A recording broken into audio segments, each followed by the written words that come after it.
You're listening to the She Lift Project podcast, a show dedicated to helping women achieve higher levels of success in the workplace. No matter where you are in your career, we want to help you grow. Now here's your host, Cynthia Kirkpatrick, a CPA, CFP, and Senior Financial Advisor at Moneta Group. Hello and welcome to another episode of the She Lift Project podcast. I'm Cynthia Kirkpatrick and I'm happy to have you with us. Have you ever known a person who commands a room with confidence, strength, intellect, power, yet a softness and concern for others? We're so excited to have one of those people with us today, Jackie Kinder. Jackie is a trial attorney who has tried over 35 cases to juries in courtrooms throughout the states of Missouri and Illinois. After law school, she clerked for a judge on the Missouri Court of Appeals before starting her career defending businesses and individuals in civil disputes. She's a founder and partner at the new law firm of Waters, Wolf, Bubb, and Hansmann, LLC, and she has many exciting stories to share. So welcome, Jackie. Thank you for having me.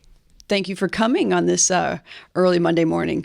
So before we dive into how do we get to this spot and where you're at today, meaning exactly today, Sure. Tell me about the new law firm and what you do. So the new law firm is a spinoff of one of the oldest insurance defense firms in the city of St. Louis, which was Brown & James. Brown & James was founded in the 70s, I believe, and the managing partner of the new law firm, Russ Waters, was a founder of Brown & James. And there are multiple insurance defense firms in the size of 100 to 150 lawyers in the city of St. Louis. Brown & James was probably the only one left that hadn't broken up after 30 plus years. So when we left, there were 6 of us who left. We took 37 lawyers with us. We really cut that law firm in half. So in terms of legal news, it was kind of a big deal. It wasn't just a few people leaving. So the impetus behind it was a very professional split. Was that the firm had been operating for many years as 2 separate firms anyway. We were getting ready to sign a new lease. And as one of the topics that people talk about all the time, we didn't want to be in the city of St. Louis anymore. I have been down there for 20 years, and I've been there when it was bad, and then it got better, and then it got bad. And we were just at a point where, well, we have to sign another 10-year lease. Do we really want to be down in the city? And the way our practices shifted and changed. You know, when I was a young lawyer, I was walking over to the courthouse every single day. Now with WebEx and Zoom and the volume of our practice spreading out throughout the state of Missouri, there was just not that need to be in the city of St. Louis. In fact, you know, you'd like to have this nice office in the city that looks over the arch or the stadium, and then you call your clients and they say, can we meet somewhere else? Because they don't want to come down there. So that was really the basis behind it. The timing was due to the lease issues, and we were just ready to kind of do something new. So tell me about, you mentioned one of the oldest law firms, liability law firms. Sure. Tell me about your process into deciding to become an attorney, how you got to that law firm, became partner there. Sure. That struggle, challenges, positives. I'm the only and first lawyer in my family, and I knew I wanted to be a lawyer when I was in about 7th grade. I don't know. I think I like to watch shows or whatever. And I have, I always joke, I have 3 brothers. If I had 3 sisters, I'd probably be a teacher. But I had to argue my way through life to get what I thought I was due as one of 4 with 3 brothers, 2 older, 1 younger. So, and then I went to the University of Missouri and still had the plan to go to law school, but at that time, I think the University of Missouri was number 1 in journalism, so I decided to go to the journalism school. And as I went through the journalism school, I still decided to keep on my path to go to law school. And probably I tell young lawyers this all the time. Anyone who wants to go to law school, journalism is the best, I think, preparation for law school because it teaches you how to write. I graduated fairly high in my law school class, but not reflective of my intelligence level compared to others. I think it's because I'm a good writer. So, you know, you can be super smart, but if it's hard for you to write, it's hard to be successful in this profession, no matter what you do, whether you're a litigator or a corporate lawyer or any type of law. So, that just never changed. And then I went to the University of SLU for law school. And I was actually talking to a friend about this yesterday. I was offered a full ride to the University of Tulsa Law School. And I remember I didn't take it. And one of the reasons why was my mom said she was afraid that I would find a guy in Tulsa and never come back to St. Louis. But then I talked to some lawyers, and they said, if you really want to practice in St. Louis, going to SLU is the place to go. So I went to SLU, and then I clerked on the Court of Appeals for a year, which the judge that I clerked for, Judge Kathy Ann Crane, was great judge. She's on Eastern District Court of Appeals in Missouri for a long time. She was one of the people that would bring in clerks every year. She didn't have like a lifetime clerk like some of the judges do, because she liked to train young lawyers on how to write. So I was really lucky to get that. And then after that, I ended up at Brown & James, where I stayed for, 20 plus years before we just started this new firm. I was made partner in, I think, 2008 at Brown & James, the youngest female partner of the firm. And then I was made shareholder, 5 years after that. And I'm pretty proud of being the youngest female partner at that firm. And I think Brown & James is a huge firm. It probably had 130 lawyers before we all left. There was, I want to say, maybe 15 women. So, and of the shareholders, only 3 of us when I left. So, so that's how we get here. Well, that's interesting. Lots of questions, lots of places that we can go. But one question that piques my interest. Mm-hmm. Of all the people, lawyers, why so few women, do you think? What's interesting about that, and I think I mentioned this to you before, I don't know what you call it, the numbers in law school are majority women. Over 50% of the people in law school are women. And so I don't know. It's still a very male-dominated industry, but it depends on what you go into. I think trial work and what I do, you see less women than you do maybe in a corporate law position, or court positions like family lawyers or working at the courthouse, judges, those kinds of things. I have to assume I don't know. But I mean, it's a difficult, obviously, lifestyle in terms of time and hours. So it's harder. You have to have a very good support system if you have kids. But it's picking up. It's definitely picking up. And in the litigation field, there's a lot more women there than there was when I started, for sure. But we're not anywhere near what you see in the numbers in law school, which is interesting. So where are they all going? I'm not sure. Right. It'd be interesting to know if they're staying a lawyer and going in a different line, or if they're altogether exiting the career field. You talk about, corporate law versus litigation. What's the difference, and what does it take? I've heard from many lawyers that you're either a litigator or you're not. Like, there's a special skill set to be a litigator. So what do you think skill set wise it takes to be a good litigator that maybe may scare some away from doing it? Oh, certainly. Yeah, so you kind of learn in law school there's 2 paths, corporate or litigation. And corporate lawyers typically are in-house. They work for a business or a company. They work on contracts. Litigators do what you think they do. I mean, they take depositions, they go to court. There's different types of litigation. You could be a criminal lawyer, so that means you're in court all the time. If you're a family lawyer, you're in court every single day. A civil litigator, which is what I do, is essentially if I lose, somebody pays money. That's really how we look at it. It's sometimes called personal injury, sometimes it's called torts.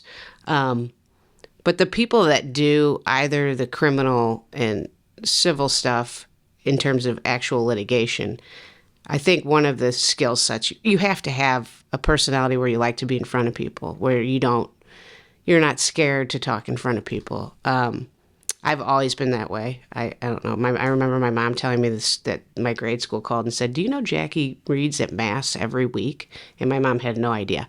So I just have been that way. And my kids are kind of that way. They like to get up in front of people and present and talk. And when we hire people, we have, like at our firm, we've got what we call a coverage and a writing department. And you can tell those people that they don't want to go take a deposition. They don't want to argue with anybody. They don't want to go to court. All they want to do is write.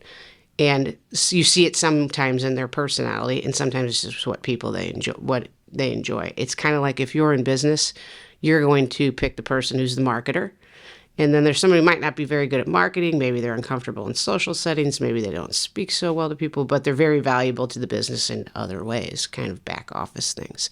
So we do have people who do litigation that don't really litigate.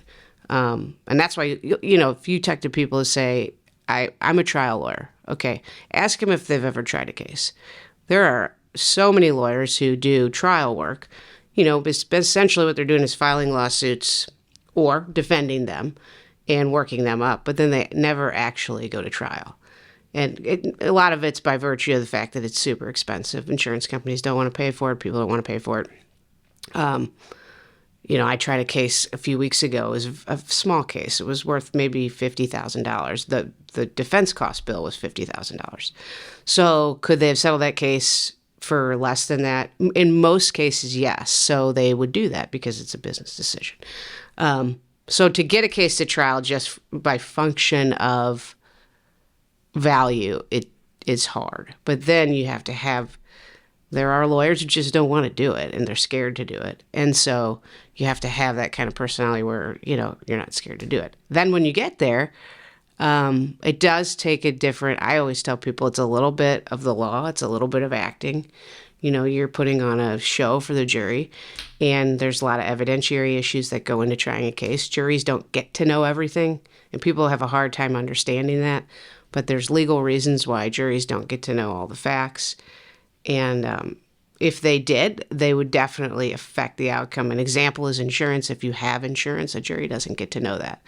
The reason for that is they don't want to penalize you for having insurance. But if you have insurance, a jury is more likely to give the other side money and find against you. And so while that might be fine, there's now a judgment sitting out there against you that's there for everyone to see. It looks like you did something wrong. And it might just be because, they felt bad for this lady and you have insurance, so who cares, right? So that's an example of one of the things. But yeah, I think you just have to have a personality where you're comfortable being in front of people. And usually, if you interview people, you can tell within a few minutes. And when we hire people, I always say, you'll know in 3 months if this is for you. And the turnover rate for us in our first year is pretty high because they're like, I don't want to do this. And we give young lawyers a lot of autonomy and experience because we get hired by insurance companies. So I can say, hey, go take a deposition 2 months after they're licensed, and you can see the fear of God come into their face. Like, I have no idea what I'm doing. And we're like, we know. Just go do it. There's nothing you can do that's going to screw up the case. My first deposition was of an economist. I was like, that was like my worst class at Mizzou, economics. And then I come to find out it's like a standard 15 questions you ask every economist in every lawsuit. So you can be a monkey and go in there and do it. But I was like, I probably prepared for 6 hours for this deposition that anyone could take. So you do that so that the hopes are in 2 or 3 years, you're not scared of taking a deposition. You're not scared of going to the courtroom, so we can give you some hard stuff where you're going in there and you're ready to roll. So do you think it's you mentioned you can tell right away it's a personality. People have to be want to be in front of people. Do you think that's an inborn trait, or is it something that can be either trained into, or do we train girls, women to not put themselves out there, to not be outside of a box? Right. I don't think we do that. To answer that last question first, I feel like, I'm trying to think of the women that we've hired. If somebody, it's not always clear right away. It's very intimidating walking into a room and having 7 partners sit around saying, oh, tell us what you like to do. It's like, oh my God, I just want a job, right? I have these student loans to pay. Come on, give me a job. Or I remember I was asked, so what makes you want to be a litigator? And my answer was, I really don't know if I want to be a litigator because I don't know what that is. And one of the partners said, well, that's a very honest answer. I'm like, you're asking me about something I've never done. I think it'll be a good fit. We'll find out. And so I think that's the case with a lot of young people. I need a job. I'll see what this is about. And then usually it's at a first review where we have that discussion, unless someone is so reserved that you can just tell they walk in the room, they've turned beet red, and, that may pop out. But for the most part, I feel like most of the women are willing to do both. And then after about 6 months, they'll say, well, I really like doing this more than I like doing this. There's some people who say, like, for example, myself, I like to write. I can write a good coverage opinion, but it takes about 3 or 4 days. And the volume of my practice prevents me from doing that now. But when I was younger, I was like, I want to get out of here. I want to go take a deposition or meet with a witness or go to court. There's some people that are built like, I can't sit in this office all day and read and write. And so that is part of it too. But I think to some degree, certainly you're born with your personality traits, but I think you can teach it. You can teach. Now, the question is, can you teach somebody the skill set to be a good trial lawyer? I don't know. Part of it is by virtue of the people that you learn from. I think, I was taught by one of the best trial lawyers in Russ Waters and then Brad Hansmann. So I would sit with them through trial and see things, but then a lot of it's instinct that some people just might not have.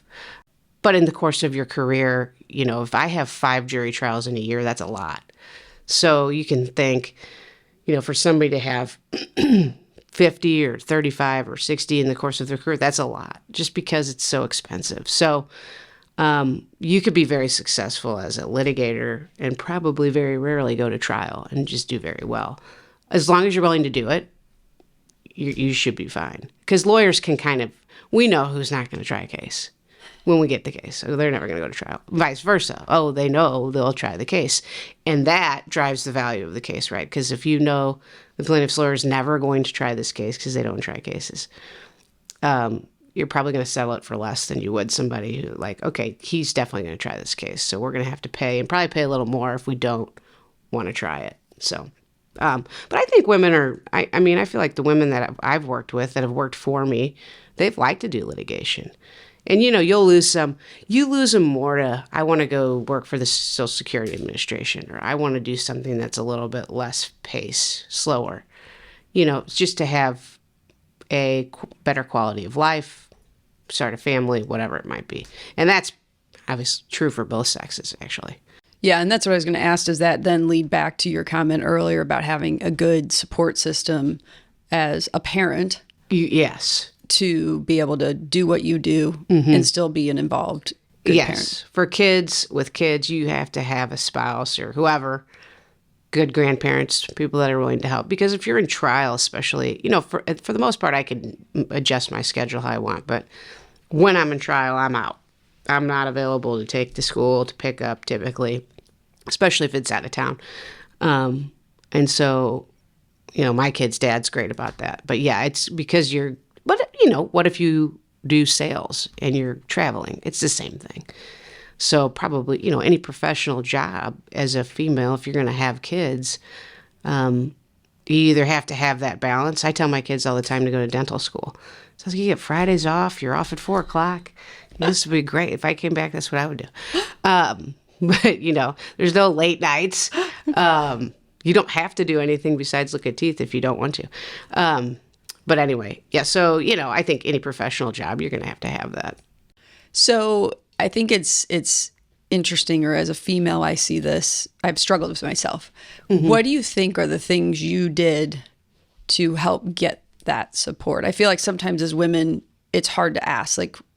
I always felt like, no, as a woman, as a mom, as a wife, you should have it all together. You should have it all figured out. You shouldn't need to ask. And maybe some of that was myself. But what are some of the things that you asked for or people offered and you accepted that really has made a difference for you to be able to be successful professionally, but also still be successful at home? I think the people that are close to you, if you talk to them about what you do, you garner a level of respect where people will reach out and offer to help. A great example of this, my kids are, as you know, older, 13 and 10. I typically always have a nanny in the summer. This last summer, my friend reached out, and she stays at home. 2 of my friends from high school stay at home, and their kids are around the same age. Our kids have been friends since we were little, and we all go to the same pool. So she reached out to me and she said, you know what, my nannies are my nieces. Just hire your nieces 2 days a week. The other 2 days, I'll reach out. My daughter's got a phone. I'll reach out to the kids. I'll pick them up and I'll take them to the pool. So, and my other friend, Jenny, said the same thing. If we're ever going to the pool, we'll just grab your kids. And then they'll say, we'll bring him home. And it's because they know what I do and they know the demands of the job. And that's in part because I've talked about it. And not in the sense of, oh, woe is me, I'm so busy. More in the sense of people like to hear about your cases or what you're doing. If I had $1 for every time I said in my career, you can't make this stuff up. I mean, that's kind of what I work on a daily. So, and then, they know when I'm in trial because I'm checked out. I don't meet for dinner. I'm not available. And the time leading up to it, they know when I'm in trial. So people always reach out to me while I'm in trial. How'd the trial go? Did you win? Friends, family. So I think, just by talking to people, you get that. To your point about, it is difficult with a spouse, I think. My ex-husband and I, but when we were married, I always walked that fine line of never suggesting that my job was more important than his, even though I might have financially been more important to the family than he was. And so, if the kid said a doctor's appointment, I did the last one. I would say, well, okay, you can do this one. I never was like, well, you should do all the doctor's appointments because I have this job. And I think we're just kind of trained that way. If the roles were switched, it'd be like, you're going to take the kids to the doctor, right? Right. I just never wanted it to be an issue. And so then it never really was. Yeah, I think you said a lot of things there. I recently listened to a book, The 80-80 Marriage, and it talked about shared success. And I think my husband and I finally figured it out after a long time together that it's not about who's above the other, who's doing more at what time. It's what are our goals and values as a couple and a family. And now how do we pour our energies into that, knowing that every part is equally important. And I think you brought up a good point there that I think we're in a transition, right, with marriages, women in career, women in general and you mentioned it, I'm not going to be a complainer or woe is me kind of person, but how do we ask for that help in a way that, again, it's a partnership, and then how do we show appreciation because we're all in it, moving in the same direction versus different lanes. I don't know. Right. And that's the whole point of marriage anyway, right? So, but it's getting your mindset out of traditional roles and figuring out what the roles are for your family. I think, and it's harder on women because we're always trying to do everything. And I remember one of my partners saying something to me one time when I was leaving the office at like 4. What are you taking a half day? Like a joke. And I said, oh, no, I got to take the kids to whatever. And he was kind of giving me trouble. And I said, you know what? I don't have a Jenny at home. I'm you and I'm Jenny. And he was like, oh, God. I shouldn't have said anything. And I was kind of saying it tongue in cheek, but I was like, you have no idea all the stuff your wife is doing in the background for your kids, in addition to, what I'm doing here at the office is the same as you. So when I made that joke, he's never said anything again, but but it's true. It's like, these guys that have their stay-at-home wives, they don't know all the stuff they're doing. They assume, they're taking care of things, but it's a full-time job in and of itself, as you know. I mean, we have lots of friends that do that. I wrote down women, we're always trying to do everything. Yeah. Because I think you hit on a lot of points there that I've certainly struggled with. Mm-hmm. My nature to want to be there and support, and I have a daughter home sick and wanting to be with her, and she's 13, she's old enough, I know, but wanting to be there as the mom, and then but loving what I do and wanting to be a professional woman and learn and et cetera. So I often think I need to get out of my own way. I also need to maybe retrain people, society, other women, other men, whoever. It feels like there's just a cauldron of things going on right now for us as professional women and moms, and working to break through to that change. Right. And I think getting to a point where you know your limitations. I feel like that's where in the last few years, especially with the kids, now the kids are older. It's harder to know your limitations if you have an infant. But just telling the kids, you don't know. I can't do that. Whether it be, hey, let's go to Fright Fest. I'm not doing that today. I've had a long week. Everybody's chilling out. We'll watch a movie. We'll do something else. That's a small example, but you get invited to multiple dinners or happy hours or, fundraising things for elections. I'm thinking of the last few weeks of my life. And, you can't say yes to everything. You want to be there, but you're driving kids to soccer, you're trying to be at all these things. And at some point, you have to say no and just take a little bit of time to decompress from all of the things that you have going on. Because if you're working and you're a parent, whether it be a mom or a dad, it's the grind of things. So I think knowing your limitations in terms of your energy level and your ability to be places at 100%, is something that, at least for me, took some time, because I would always do everything and then be like, why am I so run down? Yeah, I mean, it's like setting boundaries, knowing your boundaries, setting them, sticking to them. But I feel like also not giving into the guilt of trying to be, well, I have to be professional woman, but I can't let mom go and I can't let this slip because, then I'll be letting them down. When in actuality, most of the time, they're not even going to remember. No. Whether you did or didn't do Fright Fest that, October, whatever night that they asked. Exactly. You're so used to these, just people not hearing the word no. And sometimes you feel like, oh, I should go. I don't want to miss out. I don't want to miss out on seeing my friends, or I don't want to miss out on that dinner, or there'd be a lot of good people to meet there for business or whatever. Just getting that out of your head, like, I'm just not going to do it, and saying no. I think then, and you're right with the kids, like, we want to do everything. I always try to make sure I go to one party each semester, whether it be the Halloween party or the Valentine's Day party or whatever. And they know we're around, but we do carry that in our heads, especially if you're a professional and you're gone for a certain amount of time or you're working. I mean, I've had to say to my kids a lot of times, can we do this tonight? I have to work. You guys have to find something else to do.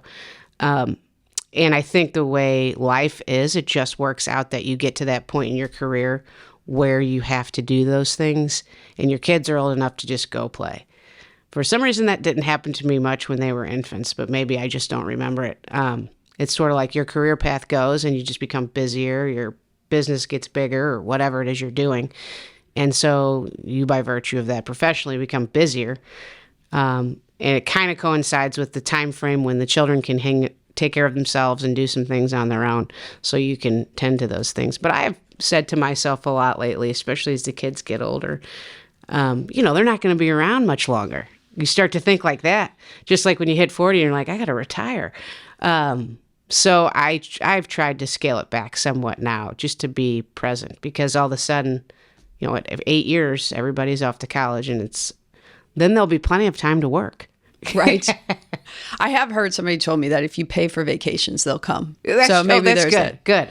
But there was something I read recently, and it's related to everything we talked about today. What was it? At work, they want you to work like you're not a mom. And when you're mom, they want you to be a mom like you're not working. Mm-hmm. And I thought that's really interesting. Stuck out to me, as far as I feel like we still butt our heads up against so many comparisons of what we should or shouldn't be and what's right or what isn't right. And I don't know. I don't know if any of that speaks to you. It certainly did when I read it. Yeah. Societal expectations are reasonable in their work expectations of people and where you have to be and when you have to do it. People that work for me, I'm always like, I don't care if you come in. Do what works for you. I will know at the end of the month if you're getting your work done, if you're billing the hours you're supposed to bill, if you're doing your job. So I don't care where you do it. And I don't know, as a female, the days that I stay home from work, I save an hour getting ready, an hour in the car. So I'm much more productive than I am if I'm in the office. There's obviously a lot to being in the office. It is a good thing, especially if you're someone like me and you're trying to train young people. But I think COVID was very good for that. It's just relaxed it a little bit for people, and we're more proficient, for lack of a better word. As a woman, not having to go into the office and not having to do all the hair and the makeup. It's a real thing. Amen. Right. I see my husband, 5 seconds, some water, maybe a little bit, and he's done out the door. So I do think it's still working to add maybe more empathy to others, or sometimes he'll say, you just don't want to go out, you're antisocial. It's like, I don't want to get ready. Yes. Like I do this all day, every day, 5 days a week. And then I'm backing up at least probably, 45 minutes to an hour, depending on, and then if we have to bring the kids with us, well, I have to get them ready. What level, so, right? What level, That's but you're right. So true. Having that flexibility is helpful. You said a couple of things earlier, and I have some notes that you provided before that I want to get back to, and it's along the conversation that we're having, but you mentioned when you're marketing and trying to find clients or networking, also being a female trial attorney, that there are some challenges you've had to navigate that maybe the typical male attorney has not, like being in the courtroom. What are some things that you've had to adjust or be self-aware of about how others might view you differently? Absolutely. I think that is one of the hardest things to learn as a female trial lawyer, that I had to learn the hard way. The first case that I tried was a car accident case where this lady claimed that she had, it wasn't the first case I tried, it was second.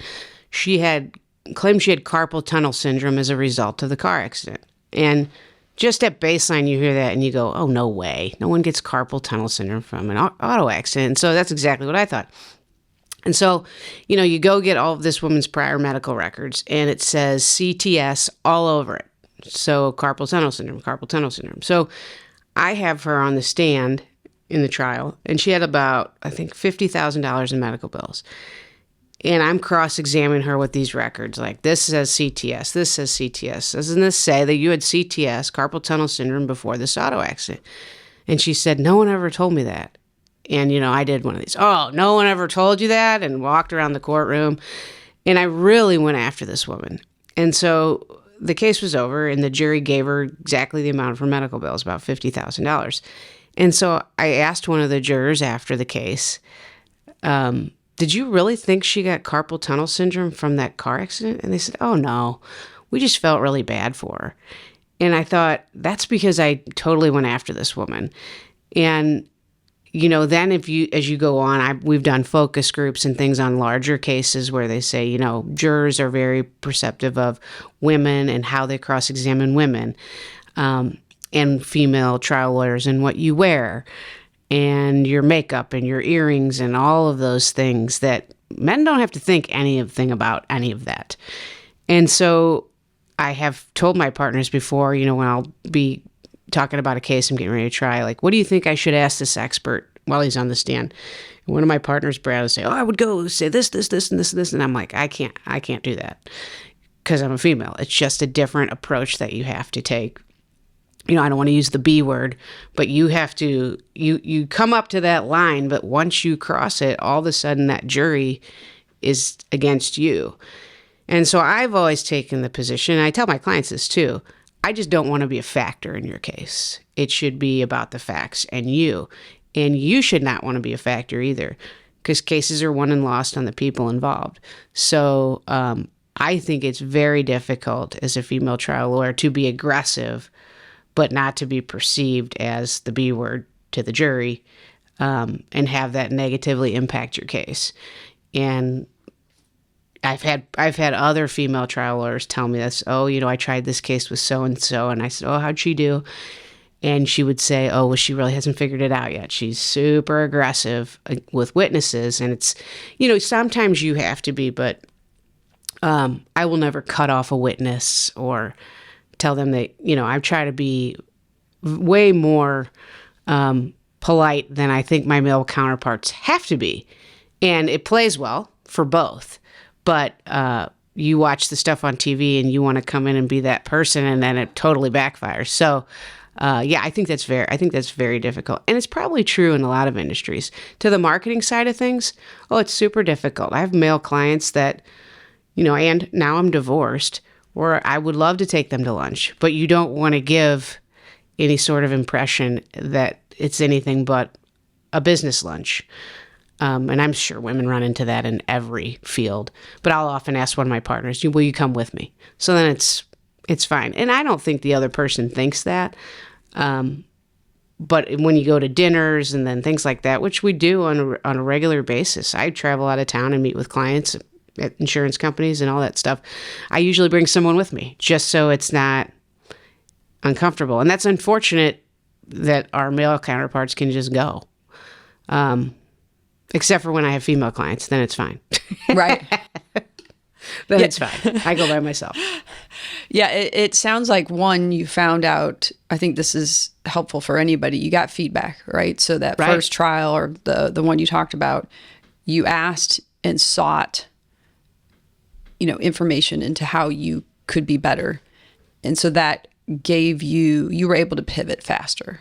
So I just writing down a lot of things that you said today, but that was one: be open to asking for and getting feedback and processing and changing. But you're right also in just the different way people are men and women are treated differently in different situations. Did you find if it was you against you interrogating or asking questions to a male witness versus a female witness, were there any differences, or was it just you in general, you couldn't cross that line? No, yes. I'm totally different with male witnesses than I am with women witnesses. You can be more aggressive, absolutely. Much of it, for some reason, and it's people's just perception. It's not, the psychology is there. We've had focus groups, and these experts say these people think this way and they don't even know they're doing it. Mm-hmm. So when it's a woman on woman thing, it's just a woman on woman thing. If it's a male witness, it depends on the witness. If somebody is not, if somebody's more aggressive with me, I can go back at them. Now, if they're very meek and quiet, I'm not going to go after them, because then you still have that, oh, look at her, wicked witch of the West coming in here. But yeah, I do think you can be more aggressive with males, and I am, depending on the witness. It almost sounds like mirroring. They talk about when you're in conversations or interactions, try to mirror the other person's behavior. So if you have somebody that's aggressive, you can lean that way. If you don't, you need to back off. And then sounds like you've learned that women in general, you need to maybe tiptoe around a little bit more because of the perception from others. And you shift it, at least from a trial standpoint, what I do is get what I need out of the witness without being super aggressive unless it's called for. I mean, if they're coming back at me with nonsense, then I will. And then I just shift it into my argument. So if it's me just arguing to the jury, at that point of the trial, hopefully if I've established some credibility with them, and then I can do that, it keeps me from having to go after witnesses, which just isn't, it's a mental turnoff for people when you're a woman and they don't really recognize that they're doing it. But if you get your facts and then argue it, I do get I feel like the flip side of it as a female trial lawyer is you get trust quickly with jurors, as long as everything you say plays out the way you say it's supposed to play out. So I try to establish credibility with jurors initially, and that usually then can carry into whatever I'm arguing at the end. And I think that helps with success. And I think I don't know, maybe because you trust your mom, I don't know. We get that a little bit quicker, as long as, something doesn't blow up in your face. Yeah. It's an interesting point that I'm sure there's studies done on why women, maybe, like you said, maybe it's our nature, or maybe it's our facial structure or posture, what could it be? But it sounds like, kind of managing people. So you're not managing the jurors or the witnesses, but you're controlling how you interact with them. And then you talked about training new attorneys. So as a female boss, leader, what are some of the challenges you've had, or what are some of the things you've learned to how to navigate without coming across as that? Sure. B. I'm laughing because I'm like, oh, this is really bringing out all the challenges I've approached through my career. So managing people, I've had the same problems. I have definitely grown in that regard, and I'm much better at it than I initially was as a partner. I often joke about this. Boy, wouldn't it be nice to just go back to being a lawyer and working on your cases, doing your thing, and not having other people work for you. And it just doesn't work that way. But when I first started managing people, I was definitely, I definitely was harder to work for. Aggressive is not the right word, but unapproachable, I think, is a good word. And it's not personal. It's just that I get super serious when I'm doing what I'm doing, and I'm very busy. And so young people are like, oh God, I don't want to have to even go knock on her door. We have an open door policy, and I was still unapproachable.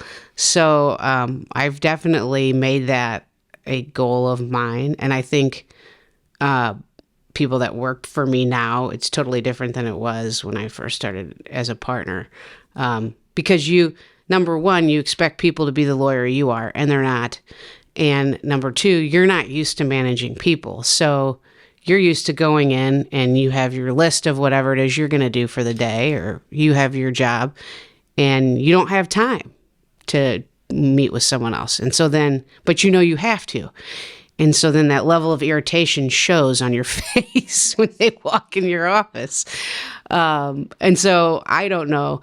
I mean, I certainly think it's a function of being a female, because I have, not that men don't have a lot on their mind, but when I was, first became a partner, I had really young kids and I was managing a caseload, and now I'm trying to help other people, and, you just don't have time, and then you become stressed, and then you act like a jerk. And so I've definitely figured out a way to not be that way. And I think part of it is making yourself available socially outside of the office to the people that work for you, so that they know you're actually normal and you're, nice. And I remember I had some wine with a few of my associates years ago, and this gal she was a little bit older, but she was a new lawyer. She says, my gosh, you're so much fun. And I was like, oh my God, I'm so not fun at the office. So I've tried to, when people come in my office now, I try to have some small talk and not make it so serious. And, it often, for me now, I've said this a lot lately in the last few years, life's too short. And I think you realize that when I was young, it was always like, everything has to be like that. And it really doesn't. Everything's going to be fine. The cases are going to be fine. I think your kids get older and you start thinking about life and you realize, it doesn't have to be that serious. But I certainly, and I see this with my male counterparts too. Managing people is very difficult. Especially if you're a busy person. Teaching them is a whole nother thing. And a lot of people don't have that ability either. So trying to figure out how to be good at all of those things, it was hard for me. It was very hard for me. I think I'm better at it now. You'll have to ask the people that work for me. I don't know. But I have to go for another happy hour. See what they think. But I definitely struggled with that, coming off as, a witch initially, when people come in your office and need help with certain things. And, the men can be as irritated as you are, but it just doesn't come off the same way as we know. So, yeah, I think, and probably most women who have people that work for them, I think a good word for a strong woman who's managing people is probably how to not be unapproachable. Because it doesn't mean it's personal, it doesn't mean anything, it just means you're so busy that everyone's afraid to come talk to you. And that's not a good place to be if you're trying to manage and teach people. So I had to overcome that for sure. And it sounds like, the way to do that was kind of time and age, and just saying, it doesn't have to be that rat race all the time. Right. I don't have to be killing myself, and being a little bit more social, or less always about the business, and some personal side. As a defense lawyer, you're always like, it's almost like what I have to do is value cases. So I'm valuing what's the death of a 19-year-old. And you have to, I'm telling an insurance company what I think that's worth. And it sounds crass almost, but it's part of what we do. And I have to continually remind myself when I try those cases that the people on the other side, these are real people, these are real losses. This is not just another case. This is their child. And so sometimes, you know, as a defense lawyer, you get in that mindset where it's, you know, you almost lose your level of compassion because you're looking at things. And sometimes it's really hard. You know, you see pictures, and my kids always ask me about my cases. And a lot of times if we go to dinner, I tell them the facts of the case, and I have them tell me who they think's at fault or who should win. It's really fun, actually. Building some little attorneys or dentists. And then, you know, as we go along, I'll throw in like another fact, and they'll go, oh, wait, never mind. It's that guy's fault. And I don't ever tell them who I represent. They're now smart enough to figure out that I represent the defendant. But, you know, so you think about things that way, and you tend to lose your level of compassion just towards the facts of your cases. And then it carries over in your life. So it's like, you know, these people coming into my office, whether it be a secretary or a paralegal or a lawyer, you know, you have to remember, like, this isn't just a job. They're not minions. These are people. And, you know, sometimes you forget to just treat people that way throughout everything you do. So I try very hard now to be like that. And now that I've tried cases where, you know, one of the cases I tried last year, this lady lost her daughter. And, you know, I had to get up at the end of the case and tell the jury that, you know, she shouldn't get any money, and whatever my arguments were. And so when you're done with that and the jury leaves, you know, I always go up to people. I went up to this woman and I said, I'm so sorry for your loss. Please understand, I'm just doing my job. And she was like, oh, no, she was great. She's like, I get it. But you have to remember that, I think. And if you get stuck in like, oh, this is a, you know, nonsense back injury or a nonsense this, then everything like that is in your job is treated that way. And so I think I've stopped thinking like that and more like, okay, all of this is personal to everybody, even if it's not to me. Yeah, and that mindset of, if you let, I don't want to say negativity, but that harsher way of thinking, if you keep that going in every part of your life, then that ends up taking over, versus it's that kind of reminding yourself, that mindset training to switch it off, or, right. Okay, I'm doing what I'm supposed to be doing, but there is another side to this. And how do you keep that training your brain to know, you roll into the office and you're so serious. I've got all these things to do. Just the minimal, hey, how you doing? Good morning. You know, saying hello to everybody goes a long way. Yeah, because I think it goes back to that quote, but for everybody, right? Like, if I'm at the office, I'm still a mom. I'm still a parent. I still care. Right. My family is super important to me. My son got a call at 4:00 last Thursday, Friday, Wednesday, whatever it was. And I knew, new driver, out of school early. No. I just knew. It wasn't bad. Good. And it was just him and a light post, and it'll probably kill me that this was ever out there. But as soon as it called and I was with somebody on my team, I said, you know, hey, I hate to do this. I would never do this, but I have a feeling, and I took it. And of course, it was what I thought.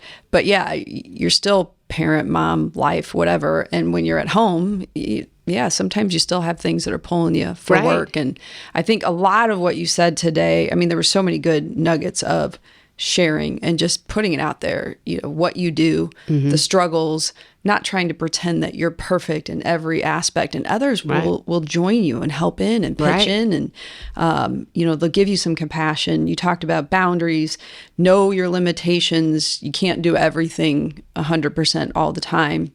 And so as part of that, managing the expectations that you put out there with others, you know, maybe even giving the whys. Look, I really would love to help you, but I know I can't give you my full effort in explaining it, getting feedback, being approachable, compassion.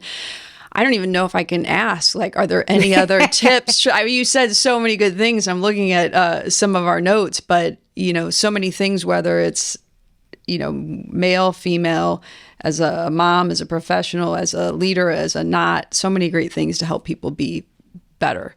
I think knowing too, all of that's a process, you know. You pick up those things as you go along. You're going to probably have more challenges as a woman if you're a professional as you go along. But the longer you do it, you pick up things like that. I just need to be a little more like this or a little more like that. And it will make life so much easier. But I still have those problems too. And your kids call and you're in the middle of something. And I used to just not even take it. And now I don't do that. I say that, I'm sorry, this is my son. If like Because don't you think to yourself, if this person really thinks badly of me that I'm stopping this because of my children, like it's almost worse if I don't take the call. Right. But it takes you a while in your career. When you initially start, you're like, I have to pretend like I don't have kids or whatever. I think that's part of the process, then you figure it out. But yeah, the strength, the confidence to give yourself permission to do that. So now I'm setting this boundary. I am going to take this call. Yeah. So I'm almost ashamed that there were times that I would just be like, oh, it'll be fine. I'll just wait till this deposition's over and then I'll take the call. It's like, yeah, you should do that. It goes back to the don't call your dad at the office. Exactly. Those rules have not carried over. I can say that.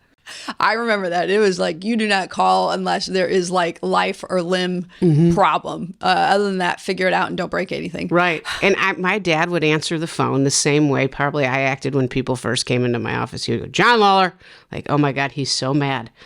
Why did I call him? And, I'm calling to ask for something, so it's probably not a good time. So you mentioned that attorneys often aren't sure if they want to be a trial lawyer. They take some time, do some things. When was it that you figured out this is what I want to do and I can be good at it? Sure. So the way it typically works is you try a case with you second chair a case. So your more senior partner will be the main trial lawyer and you will be the second chair. And second chair is super fun because you don't really have to do the hard stuff where you question witnesses. You just come and make sure all the exhibits are there, but you get to sit there at the table and watch everything happen. So I was trying a case with my boss. I don't think I was a partner yet. And it was in Jefferson County. In the week, I'll give you the 2-second cliff notes on the facts of this case. But this is where you become an expert in everything you do depending on what the case is about. This case, I represented a company that was a concrete pumping company. So they have a truck and a pump, and what they do is they show up at job sites and they pump the concrete from the truck, like say you're going to put a patio in the back, and they don't want to drive the concrete truck back. So they don't bring the concrete. They're literally a pumping company, and it's a particular thing, and it's these pressurized pumps that pushes the concrete through, and someone has to be at the other end to lay the concrete. So these people were pouring a basement, and they decided they were going to do the concrete work themselves. My client shows up. He's one guy. He's just the pump. So they have their 21-year-old son moving the concrete around, and he moves the hose, and it kinks. And so when the concrete comes through, it flips back and breaks this kid's arm and his elbow. So they sue the concrete company. So we're in trial on this case, and our position in the case was you should have had people who knew what they were doing running the concrete as it came out of the pump. Their position is that the pump should never kink, in long and short. So the week before the trial, there is a witness that I realized we didn't depose. So I went and took this kid's deposition, and he was a friend of the 21-year-olds who was there helping with the pumping situation. And what he told me in his deposition was that essentially the kid was being careless and not doing what he was supposed to do. And so then we go to trial, and I see the kid in the hallway. And typically, because this case was in Jefferson County and these people were from Illinois, you wouldn't have witnesses come in live from another state. I mean, you can't subpoena them to do that. So I'm thinking, why is this kid here? So I told my boss, that kid I deposed last week is here. And he goes, well, go ask him what he's going to say. And I'm like, he's friends with the plaintiff. He's not going to talk to me. So I go up to him and I said, are you going to change your story from last week? And the kid says, well, I misremembered what happened. And I thought, oh, great. So I went and told my boss, I said, he's going to change his story. And he goes, well, you better get ready. You're cross-examining him. I went, what? And so this was at the lunch break, and that kid was going on right after lunch. So keep in mind, I've never not only tried my own case, but I've never even crossed a witness in trial, and I'm about to do so in front of my boss with no time to prepare. So it was a great situation. So while the kid was on the stand doing his direct exam, he did change all of his testimony. So I made some notes, and I get up and I cross-examine this kid, and I'm so into it. I have all of the testimony up, how he's changed his story, how the mom asked him to come, and all of these things. And I'm just walking around asking question after question. I'm getting great answers. I mean, this kid looks like a liar. I turn around, the kid is totally crying. I drove the kid to tears. And so I walk back to the counsel table where my boss is sitting, and he goes, ask him if he thinks it's all his fault. And I'm like, oh, that's a good question. I go, are you upset because you actually think this whole thing is your fault? And he couldn't answer, and he kept bawling. And I just said, and then my boss goes, sit down. And I go, I don't have any further questions. And I sat down. And I was like, oh my God, I crushed that. I can't believe it. And so we ended up winning the case. But the takeaway was my boss left the trial, and he called Brad Hansmann, one of my partners, and he said, she's ready. She's ready. She crossed this kid, and she drove him to tears and didn't even know it. So that was one of my favorite stories. And so now everyone's like, you didn't make anyone cry again, did you? Now I know what to ask you every time. Like, no, don't make me cry, Jackie. Don't make anyone cry. It didn't help my reputation, I'll just bring a water bottle and squeeze it on there every time I know you're coming. I'll be like, yeah. So anyway, that was a fun situation. The takeaway from it in the office was Jackie made the witness cry. But it sounds like some of the conversations we've had that worked in your favor. It did. Versus, it did. Being too aggressive. It was because in this particular case, and keep in mind, that was before I tried my own case. So I was just going on basically adrenaline and whatever I could come up with in 5 minutes. But I think it worked in that case because it was such a flip of it was a totally different story. And I had just taken this kid's deposition a week ago. And so I started it all off with, well, this is what you said, and this is what you said. But I started it off with, why are you here? Because I knew they couldn't subpoena him to be there. And he said, oh, the plaintiff's mom asked me to come. I said, oh, so the jury was like, oh, great. And I said, and what you're telling us today is not what you told me Tuesday when you were under oath before Mrs. So-and-so called you. And so, at that point, it was just like, all right, let's go through each thing you said Tuesday. Let's go through what you said now. And I don't know why he started crying, but he did. And waterworks. Right. It didn't work against me. We won the case, so... But I made it a point not to try to make anyone cry after that.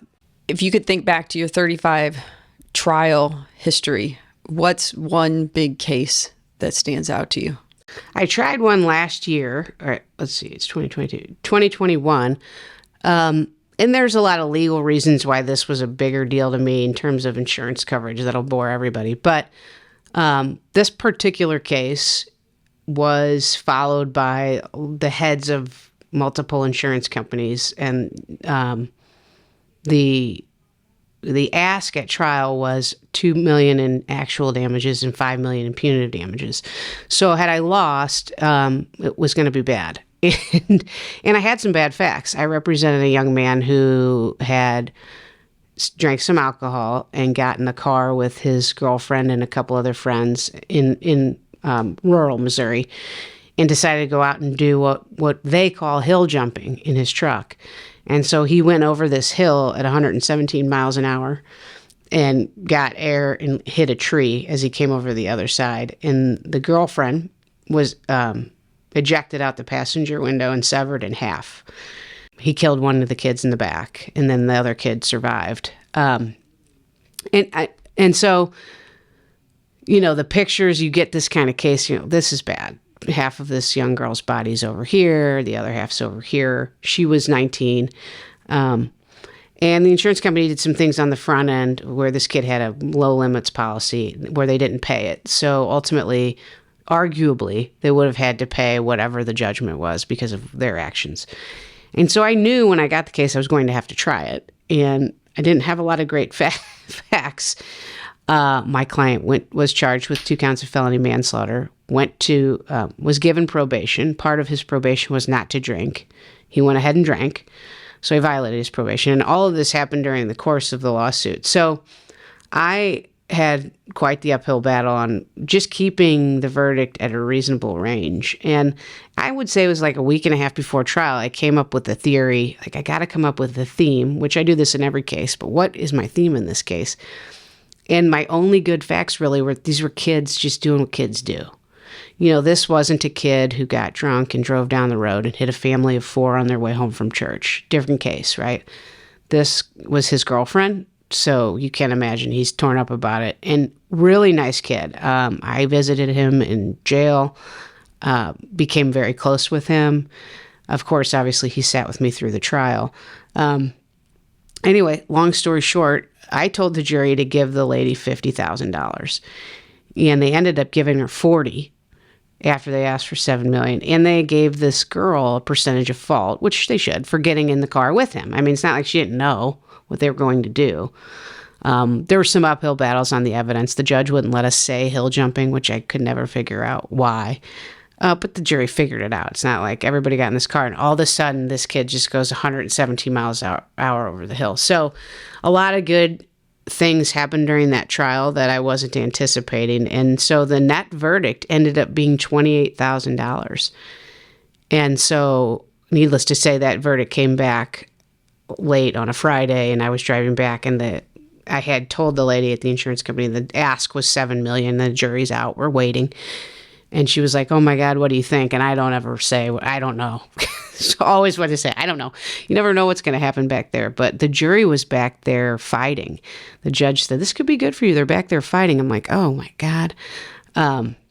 So yeah, they came back with that verdict, and I had emails from the heads of reinsurance companies and insurance companies that were following this case. Like, what?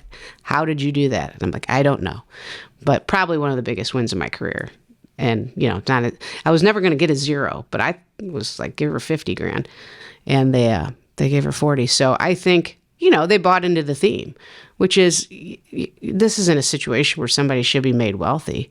We were all kids. We've all done dumb stuff when we were 19 and 20 that we go, man, and this is what I asked in Voir Dire, how many people have done something where they look back and go, I can't believe I made it through that when you were a kid. And, you had all kinds of good stories from people like, oh, one guy said he drove his car up a tree and got a DWI. And, so I think they bought into the theme. And what's a big judgment against this young kid going to do? He's still in jail. So, that was a big win for me. So wow. Amazing story. Yeah. I thought I told him the case. They probably would have paid her $500,000 at one point. You just never know. So, yeah. And then it went up on appeal and it settled, so all is good. Going down in lore. I just got a few gray hairs from that one, but that's okay. That's what the hairdresser's for. Exactly. We can cover that up. You talked about working, that you worked directly, your boss was one of the managing partners of the original firm you worked for. Would you consider him, or were there others that were great mentors or advisors to you along your career path? Yes, I would say he was my main mentor and advisor, and probably Brad Hansmann, two of the best trial lawyers you'll ever see. And they just have a mind to think like that. I got to try more cases with Russ just by virtue of my age. Brad's only a couple years older than me, but we've had a few cases together. I talk to Brad about a lot. I still go to Brad when I'm getting ready to try a case. It's just that way of thinking. Or they'll think of something, and go, oh my gosh, why didn't I think of that? A lot of it's in the presentation. And then, as you start to have success and win cases, you realize where you're getting that. I mean, I'm doing the same things they did.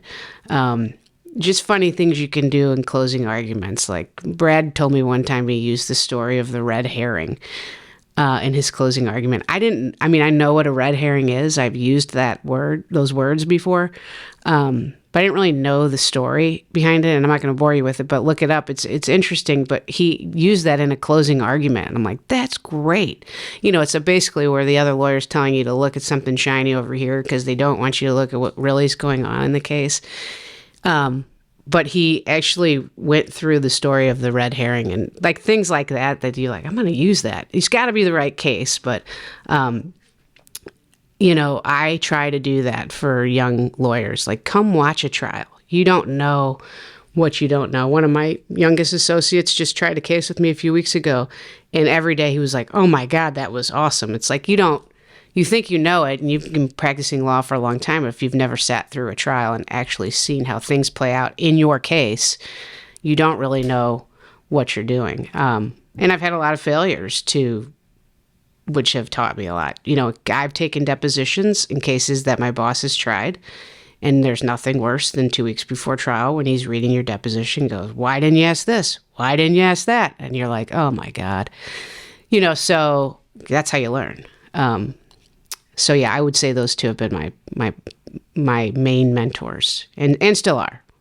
So watching others attending or being, part of the actual events, asking questions, and being willing to try things and know you're going to probably make mistakes, but you won't get better if you don't even go out there and Gotta take go that do deposition and miss a few questions. That's right.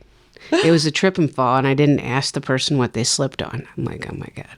But that's the kind of mistake you make as a young lawyer. And you go, okay, yeah, I should have asked that question. And you find out 3 years later, because you take the deposition, the case doesn't go to trial till 3 years later. And what you know then is way more than you knew when you took that deposition. So you'll read it yourself and go, yeah, that was a bad deposition. I definitely missed some stuff there. So, yeah. But yeah, you got to be willing to do it. Anybody that you were able to look up to, so again, it sounds like you learned a lot trial by fire, in a situation, how you learned to adapt yourself as a female in those roles. Was it truly trial by fire, putting yourself in there and adapting, or did you have a mentor from that standpoint who said, look, this is the way it's going to go down. You're going to have to pull back a little bit when you're...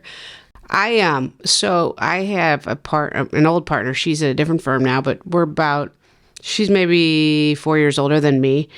And we were the two only female partners in our group at the firm. She ended up going to a different firm recently. But when I would try a case and she would try a case, she's a very good trial lawyer, we would talk about that kind of thing. And she would often say, for example, that case I tried, she talked me through a lot of themes and stuff like that at lunches. Like, here's what you should say. Here's how you should say it. She was very helpful. And we would have the same discussion. She would say, gosh, these guys don't know how hard it is to do this job and be a mom, those kinds of things. It's good to have a friend. But yes, she ran into the similar issues. And she was the one who was like, watch your jewelry. And that was a result of a focus group she did on a case where the jurors noted in their paper something about her earrings. I was like, oh my God. So when I try cases, I typically have on, my turtleneck and my suit and very little jewelry, very little makeup. I just don't want to be a factor. Wow. Yeah. It's crazy. And here you are, as successful as you are, having those added layers of challenges that a lot of your counterparts don't have to deal with. But now you're there. I would think it's probably a joy to now be able to share that with women coming up absolutely in your law firms and say, I've been there, I can help you. And you have tools that can make you very good at this that they might not have. So it's not all negative. So especially that compassion side of that trust side that you can establish with a jury if you do it right, which will help bring you success, I think. So it almost sounds like they've talked about work on your weaknesses. Mm-hmm. But maybe it's, as you just said, no, here's the skills, here's the natural traits you have. Let's lean into that. Right, absolutely. And build that up and be good at that. Yeah. What is it like at a big law firm? I mean, you've been working for a while, I'm sure, and there's probably some idea, okay, I might be up for partner. I mean, what is that like, especially with, as you said, becoming the youngest female partner there? Yeah, so the typical track is 5 to 7 years, and I was, my boss nominated me to be a partner after 4 years. And so I was not expecting it just because I knew the typical track was.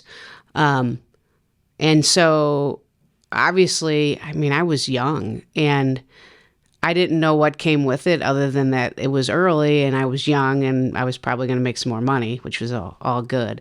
But I had tried a couple of cases at that point. Back then we used to require people to have trials before they could become partner. We don't do that anymore. But so I had tried some of my own cases and I had some success. But like I said, I anticipated waiting another year. So I was surprised. And obviously, in the throes of it. And I do really like what I do. So I was excited about it. Yeah, it was cool. I think it's, to me, one of the biggest accomplishments because, of a firm that size to make it early outside of their typical time frame, there's a lot of red tape at these big firms.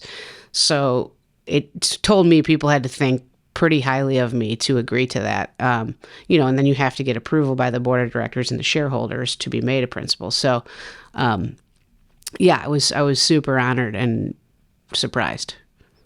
What do you think led to that early nomination? Was it solely, I proved myself in court and on cases? Do you think there were other things that you did or part of who you were?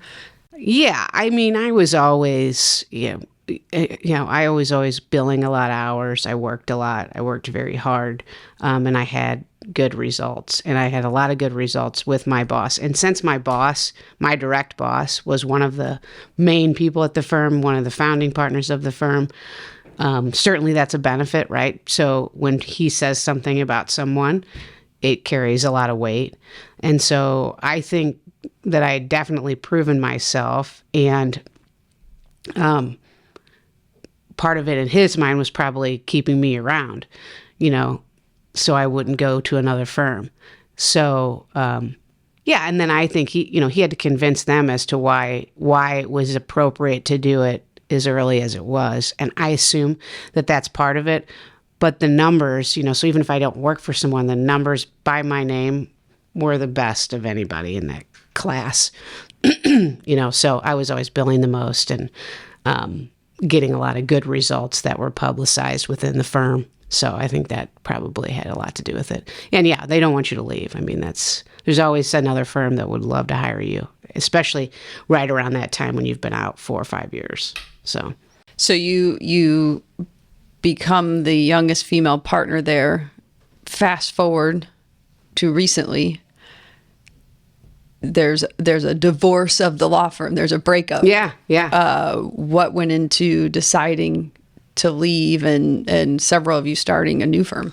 Yeah, so the 4 names on the wall, those 4 guys started the process, and then they brought myself and another partner in. We were all shareholders at Brown & James, so we were owners. And so there's different rules. I have a lot of people ask, oh, did you have a non-compete? The law doesn't work that way. But you do have like partnership agreements and shareholder agreements that you sign so that you can't, take off in the middle of a lease and leave them with all this rent. So that's why the timing was towards the end of the lease, so there wouldn't be such a huge penalty. And had we signed a new lease, then you really can't leave with that majority of people. Now, we've let, people have left on their own, and it doesn't really matter. But taking, what was 40% of the firm's revenue and people is a different scenario. So the timing was right. I recall the 5 of us walking into the managing partner's office and handing in our resignation, and his face, it seemed like he was going to cry. And, was there anything we can do to talk you out of this? But at that point, the location had been secured. And for me, as you know, it's a lifestyle change. The location is huge with my kids being in school out west. It's in West County, so not going downtown. And our practices were so separate anyway. It was like, what's the point of this? The sad part is the history of Brown & James and what if you say to someone, I work at Brown & James, that carries something with it. So now I'm trying to figure out how to answer the phone, because I used to say Jackie Kinder, Brown & James, and I'm like, Waters, Wolf, but I don't know what you say. Now I just say Jackie Kinder. But yeah, so, that part of it was sad. But the main impetus around it was, well, look, we're separate anyway, and if they really don't want to leave the city, which we had approached them about all of us going to the county, but they have reasons why they wanted to stay in St. Louis City. So it was really a function of location for anything else. And we think, we built this new office. It's going to have a little bocce ball court and a putting green and a bar, and we're trying to make it, this is a tough job for people. And so we're trying to attract, a caliber of people that want to go to work and look forward to where they go to work. So we're trying to set up a different, less formal environment than the old firm. Be more approachable. Back to that, right? We should all have that on our walls in our office. So that's the main thing behind it. And I'm really excited about it. Our office isn't done yet, so check with me in a year and I'll be more excited. But either way, your like you said, your work-life balance will be a little bit better. Right. Because, that trip to downtown, totally get it. Strive for that, right? Right. Any last words before we wrap up today? No, other than thanks for the introduction. That's the nicest anybody's ever introduced me. Well, And- it truly, I mean, you walk into a room and it's just, I don't know, it's this confidence, this swagger, but yet it's not an ego thing. It's truly very like you've kind. got the big smile on your face and in your eyes, and you will walk right up to somebody and ask them something particular about them and how are you doing and what's going on. And it's like, so some of these stories I think you've definitely learned how to be that stronger person, yet you've sanded off the edges, if that's a good way to put it. Well, thanks for this. It was kind of cathartic. I learned all the struggles, and I feel like I've overcome a lot. Yo, you certainly have. Well, so also circling back to what you do, so who are the people you help? Where do they find you? Everything business. I'll keep it brief. I represent individuals and businesses in civil disputes. Our new office, I'm super excited, is at 40 and 141. And I'm hired a lot by, I represent Quick Trip. I represent a lot of car manufacturers, Volkswagen, Jaguar, and then insurance companies hire me. I do represent individuals. Since I've been representing car dealers, now they call me individually outside of their insurance, so I've been doing that. So it's kind of a new, fun area of my practice I've developed over the last 5 years with them being insured. So people get sued, I'm happy to help. If all else fails, become a dentist. Right. So Jackie Kinder, partner, Waters, Wolf, Bubb, and Hansmann. Where can they easily find you? Sure. Our new website is www.bhlaw.com. It's Waters, Wolf, Bubb, Hansmann. And you can find me I'm on LinkedIn too, and I think that's it. I managed to make it this far, not being on Facebook, so I'm not on Facebook, which is good. Congrats as an attorney. Yes, I'm sure it's there's not where I need to be. Right. Well, before we go today, I just wanted to say again, thank you for taking time out of your busy schedule to share words of wisdom, learned lessons, mistakes, overcoming them. Any last words you want to say before we wrap up? And again, say thank you to Jackie for joining us today. No, thanks so much for having me. I think all the topics we discussed are important. Hopefully it helps people. And I think fostering the discussion helps all of us. So thanks again for having me. Great way to end it. Thank you, Jackie. Thanks. This concludes another episode of the She Lift Project podcast. To hear more episodes of the show, subscribe wherever you get your podcasts.